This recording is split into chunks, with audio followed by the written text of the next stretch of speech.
iwacu sibyo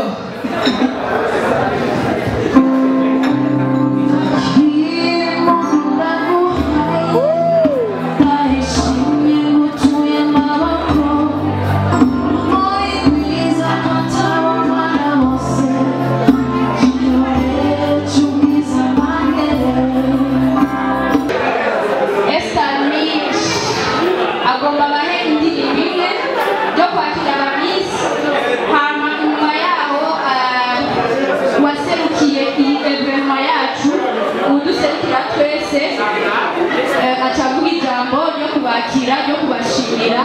inyuma yaho haravugwa serukintara murakoze cyane bonsoir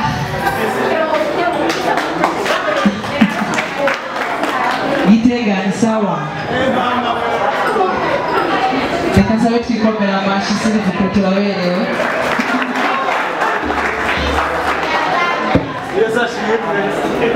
amen amen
agira avuge ngo dutiza amatwi iminota 5 gusa amace turyoherwa imiziki ivuge ibintu byose bigende neza. Nariko ndavuga rero yuko uno munsi ari umunsi ukomeye cyane ku ntara ya Gitega, ari nayo mpamvu natanguye gushimira mwebwe mwashyize muri kino kibanza, nkongera agashimira kandi n'abigeme b'abanyagitega bashoboye kuza muri iri higanwa. Twaragize ikintu no kwita kumenyekanisha iki gikorwa kuva itariki 1 y'ukwicenda. Twamaze iminsi 30 ku maradiyo, amateleviziyo y'igihugu cyose, ama-TV, amateleviziyo aca ku mbuga ngurukanabumenyi yose tunakorerako, ariko uko twabyifuza abigeme baratwitavye mugabo ntibaje ko twari dushaka. Bishobora rero yuko umwigeme yashoboye gushika hano muri kino kibanza yakoze ikintu gihambaye cyane, ari umuntu afise n'akazoza keza. Rero uno munsi nk'uko mubibona twaje kwerekana abigeme bazoja mu higanwa. Abo bigeme nabo mwicaranye kuri akabe matabure muriko nibo twashoboye gutororokanya mu biyandikishije bose uko bangana. Tukaba tugiye kuzotangura igikorwa kuva ejo cyo kugira ngo bimenyekanishe, bavuge amaproje yabo, bavuge icyo tuma bizeye kugira ngo baserukire intara ya Gitega. Ubwo rero uno munsi icyo gikorwa twaje gukora, twari twateguye yuko muri ino sare turimo twoba turabantu tarenga 150, ariko barabona yuko turarenga cyane 150 no hanze bariho benshi, niko twari twifuje. Ni kuvuga neza yuko igikorwa cyateye intambwe, abantu barakimenya hama baracitaba. Uno munsi rero icyo twashaka kubasaba, twashaka muganirize abo bigeme mwicaranye, babayagire ngo babaze amaproje yabo, ngo babaze icyatumye baza kwitoza, hanyuma mwongere muzonabatora kuko kuva ejo muzotangura kubabona, mubaha amajwi kugira ngo bashobore gutahukana iyo modoka, kuko uzowa mbere azotahukana imodoka. Hama rero ikigira kabiri nashaka kubabwira nuko ihiganwa rizobandanya, ukuvuga itariki 13 z'ukwezi, itariki 13 z'ukwezi kwa11 tuzokora ikintu no kwita demi-finale. Demi-finale no kuvuga abigeme bose mubona ngaha tuzosigarana abigeme 11 gusa. Ukuvuga 11 twashatse gusigarana 11 bisigura intara 10, donc ikomine 11 zigize intara ya Gitega, nibo twashatse kubigira. Ariko si kuvuga yuko buri komine zose bigwa n'umuntu, kuko twabarose amakomine yose ntiyaje kwiyandikisha, mugabo n'igiharuro no kwita kiri symbolique gusa twashatse gukoresha kugira ngo aho hariho abantu benshi batazi yuko komine ya Gitega ifise intara ya Gitega ifise amakomine 11. Nico kizotuma intara yacu ya Gitega abantu bamenye ibyayo. Hanyuma nagira ngo bamenyeshe yuko muri ico kiringo nyene, ico kiringo cy'ukwezi, ababigeme tuzobatembereza ku bigo by'akahise ka Gitega cyangwa ibigo ndangakaranga byo ngaha mu ntara ya Gitega. Ni byinshi. Muri ico gihe tuba turi kumwe n'abajournaliste, turi kumwe n'amamedia menshi ashikana amajwi kure, ashikana n'amasanamu kure. Ni kuvuga yuko intara ya Gitega muri ico gihe abantu bazoba ariko barabona ico tuma baza Gitega ibyo boza kuraba. Ico gihe rero bigenze uko abo 30 tuzobatembereza intara ya Gitega gusa, 11 nabo bazoja muri finale tuzobatembereza igihugu cyose. Ni kuvuga bazobona ibice byinshi by'igihugu by'iratiro, abantu boza kuraba bavuye mu yandi makomine, mu zindi ntara cyangwa mu bindi bihugu. Kandi ko tuba turi kumwe n'abajournaliste, turi kumwe n'abantu bashara amajwi yabo n'amasanamu yabo kure, bizotuma intara yacu ya Gitega hamwe n'igihugu cyose cy'u Burundi bironka abantu baza kubigendera benshi cyane, bakabona ko hari ibintu byinshi bashobora kubona muri iki gihugu cyacu cy'u Burundi. Hanyuma ikindi kintu gikomeye cyane, kuva uwo mugambi tukiwutangura twararose abantu benshi badushigikiye. Muri uno mwanya ntangura gushimira mu wa mbere nibura amatara y'intara ya Gitega ukuri ndasaba ngo mukomere amashi naho atari hano yarungitse uwo musubiri uwo bari kumwe bakorana ibikorwa yaravuye mu bikorwa bindi ibujumbura acaca n'ahandi yasiguriye yuko byamugoye ukuntu yoshika hararushe cyane mbwa yarungitse muraza kumwumva icyo ashikiriza uwo yarungitse hanyuma uwo yaradushigikiye ubwa mbere twitanguriye umugambi hanyuma umugambi turarushana kure ku buryo ku munsi wa finale ni ukuvuga itariki 19 z'ukwezi kwa 12 tuzoba twicaranye ngaha muri iki kibanza nyene mugabo tuba twateguye neza na nyene icubahiro umupfasoni w'umukuru w'igihugu cy'u Burundi niwe novuga marene wa evenema niwe marene w'iki gikorwa ni ukuvuga niwe azobahagarikiye ivyo bikorwa ku munsi wo kubisozererako bisigura neza yuko nawene ubwiwe yarabonye yuko hageze ko intara ya Gitega itoguma yitwa intara gusa ngo ni province ngo kapitale mugabo ari kapitale mu majambo birakwiye yuko kapitale yacu iba kapitale y'ukuri no mu bindi bikorwa byinshi no mu ma evenema yandi no mu bindi byinshi cyane uwo munsi nyene itariki 19 niwo munsi tuzosha dutanguza aba majorete b'intara ya Gitega murazi yuko aba majorete bahuri Bujumbura gusa mugabo no munsi kushika itariki 19 tuba dufise abandi baserukira intara ya Gitega ku buryo ibikorwa byose bikomakomeye bizoba biba mu gihugu bisaba majorete tuzorinda kudugana abanyabujumbura ariko turakoresha abo ngaho iwacu Igitega urumva neza yuko iki gikorwa ciza kandi citeka sico gutora umwigeme mwiza gusa w'umunyakaranga ariko igikorwa citeka ashobora giteza imbere igihugu n'intara yacu ya Gitega hanyuma ikindi ntokwibagira noshima ndamushimiye nyiricubahiro umufasha n'umukuru w'igihugu ndazi yuko ibiriko birabona umunsi arabizi naho we wazoza ubwa nyuma no muri demi finale hari abandi bazoza bagasi ndabivuze kandi abanyicubahiro ibintu bizoba bimeze neza hanyuma ikindi noshima ndashimiye n'aba bantu baduhaye iki kibanza ndashimiye kandi na murabona ngaha kuri iki impuze yacu iki gicapu cacu hariko volcano yonyene volcano igituma twayishizeko iki twagikoresheje kera niyo yatanguye kudeplasa yaratwemereye kuzodeplasa ibyo bikorwa byose byo kudeplasa abantu n'ibindi byinshi zobikora ariko nuno mwabonye mucinjira ko hariho na BBC nayo twarayishikiye turabira igikorwa nayo turabashimiye barabyumva mugabo bavyumva ku kanyuma icyo gituma mubonye tutabashizeko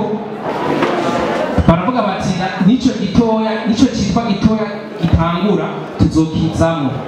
nibaza ko BBC tuzoba turi kumwe gushika no kuri finale nabo mu bakomera bashi yego barumvise ico gikorwa citeka baravuga bati natwe twese tusigara inyuma hanyuma ndashimiye abajournaliste ndashimiye radio ndashimiye Humuriza FM iri hano na Ruzeye directeur wayo ngaha ngo bita Gasape nawe yene yaradufashije kubimenyekanisha nibaza mu bizokurikira amaradiyo amateleviziyo za RFM za Buja FM zose ziko ziradufasha za Nderagakura za Isanganiro amaradiyo yose za Rema FM zose turi kumwe tuzokora ibintu bimeze neza twereke abantu ariko barashigikira iki gikorwa citeka